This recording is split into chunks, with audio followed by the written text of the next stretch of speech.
Okay. In today's society, murder, homicides, serial killers, and mass shootings are becoming a norm. There are thousands of people being murdered every day, and there isn't enough deterrent anymore. 20 to life apparently isn't a big enough scare to scare people away from committing these violent crimes. In 2020, 19,000 people were murdered due to gun violence, according to Times Magazine. Now, this doesn't include all the murders that happen in the country, and it also doesn't say that all 19,000 were murders. There could have been suicides, accidental gunshot wounds, stuff like that. But that is still the most gun deaths in 20 plus years. Now, I'm not here to sit here and talk to you about gun laws and gun violence, but what I'm here to talk to you about is bringing back an old form of deterrent and punishment into the criminal justice system. This hasn't been used in a very long time and has been said to be too gruesome and barbaric for our country. What I want to bring back is the death penalty into our criminal justice system as soon as possible. Now, I know this will probably be a shock to a lot of you because it is the death penalty, but I think it is needed to help lower how many murders are committed in the country. Now, so for starters, our tax dollars go towards feeding and housing these inmates. Every year, our tax dollars that we work for are going towards keeping these murderers, homicides, mass shooters, and serial killers alive and fed. They get fed meals every day, AC, heating, a bed to sleep on, and stuff to keep their hygiene up to par, as well as just an overall place to sleep. Now, even though they are in jail, they are still living a free life.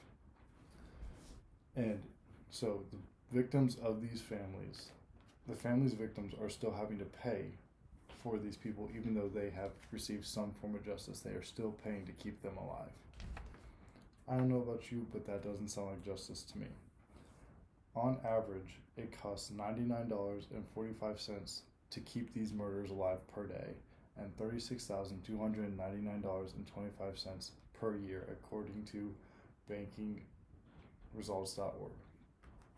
Now, if you multiply that number by the 4,554 murderers that live in the United States in the criminal justice system, that comes out to $165,306,784 per year to keep these inmates alive.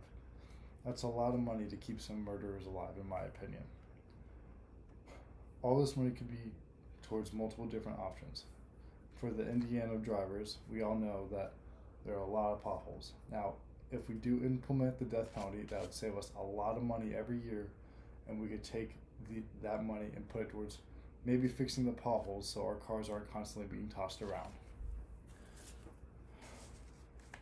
Now, there are multiple different types of death penalty. There is lethal injections, there's firing squads, and there is the electric chair. Those will be the three I'm talking about.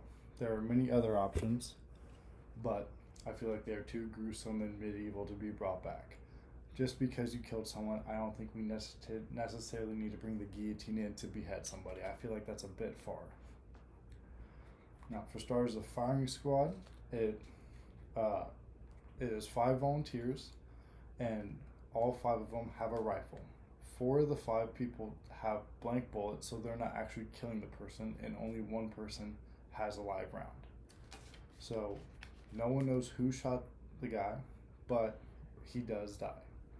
Now, that costs about $25,000 for the 5 volunteers, as well as $861 to sedate the inmate. Now, the next method is the lethal injection. It is the most recent form of the death penalty that has been brought into the United States. It is basically just a shot in the arm, done by a doctor or a nurse, someone that is qualified for it. It is said to be around $200, but according to Texas and Texas's government, they have recently paid upwards of $8,000 for that injection. Now, that is still a lot cheaper than paying for these inmates to live. It's a one-time fee instead of having to pay it every single year. Finally is the electric chair, which I think the electric chair is the one that should be brought back. It is the cheapest of the 3 and is sort of on the less guilty. So it costs $217.25 for the electric chair, $150 for the executioner, as well as materials like shaving gel, the razor, stuff like that. Um, Now, obviously, there's going to be cons of the death penalty, especially for the firing squad. The firing squad is going to have some of the most cons because there are 5 people that are shooting at him, and they're going to have to live with the fact that they may or may not have shot this guy and killed him, even though he or she did in the past kill somebody. Now, all 3 of these methods are going to have to deal with guilt, because every single one has to deal with an executioner that is doing the killing and the executing of the inmate. Another thing is the eye for eye theory. Just because someone hurts you doesn't mean you have to hurt them. Just because someone kills you doesn't mean someone should kill them. An eye for eye will make the world go blind. That is another con to it. But at the end of the day, the government will save a lot more money. It'll be a bigger deterrent from committing murder and these violent crimes, and all that taxpayer money can be used for better things than keeping murderers alive, like fixing the roads in Indiana, paying teachers better, paying public officials and like police officers, firefighters, ambulance, hospital workers, pay them a better salary.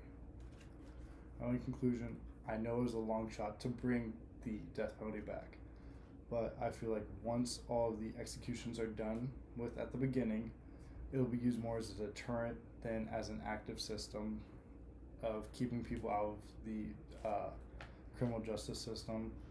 That if we do implement it, it'll save the government, it'll save the people a lot more money, and overall will decrowd the prisons and make the crime rates of murder, homicide, and mass shooting go down drastically. Thank you.